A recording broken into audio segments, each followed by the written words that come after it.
Erondagi shifoxonaga berilgan zarba oqibatida chaqaloqlar vafot etgani aytilmoqda. Rus tili xabarlariga ko'ra, AQSh va Isroil zarbasi bilan vayron bo'lgan shifoxonada muddatdan oldin tug'ilgan chaqaloqlar bo'limi mavjud bo'lib, aynan o'sha muddatdan oldin tug'ilgan chaqaloqlar bo'limi juda qattiq ziyon ko'rgani haqida xabarlar tarqalmoqda. Ayni vaqtlarda chaqaloqlarni evakuatsiya qilish ishlari olib borilmoqda hamda ayrim chaqaloqlar hayotdan ko'z yumgani haqida ham xabarlar bor do'stlar. Eslatib o'tamiz, AQSh va Isroil zarbalari Tehrondagi tibbiyot markazlari hamda 20 ga yaqin maktablarni ham vayron qildi do'stlar. Isroil zarbalari oqibatida 20 dan ortiq maktablarda juda ko'p yosh bolalar halok bo'lgan hamda tibbiyot birlashmasida ham chaqaloqlar halok bo'lgani oydinlashdi do'stlar.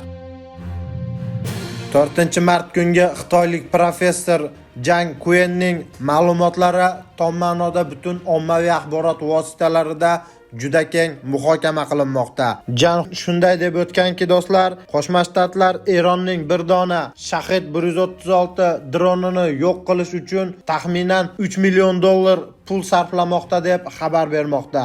Professor o'z so'zi yakunida yana shuni qo'shimcha qilganki, Eron kuniga 500 ta shunday qurilmani ishlab chiqaradi va zaxirasida 8000 dan ortiq shunday Shahid 136 dronlari mavjud deb o'z so'zini yakunlagan do'stlar. Avvalroq esa Bloomberg axborot agentligi shunday xabar bergan edi. Bu urushda kimning raketasi ko'p bo'lsa, albatta o'sha g'alaba qozonadi degan edi. Taxmin qilishingiz mumkin do'stlar, Eron kuniga 500 ta Shahid 136 dronini ishlab chiqarishga muvaffaq bo'lsa, bu urushda Eronni outsider deb ham bo'lmaydi do'stlar. O'z fikringizni Eron dronlari haqida kommentariyada yozib qoldiring. Kanalimizga obuna bo'ling, like bosib, bizni kanalni qo'llab-quvvatlang.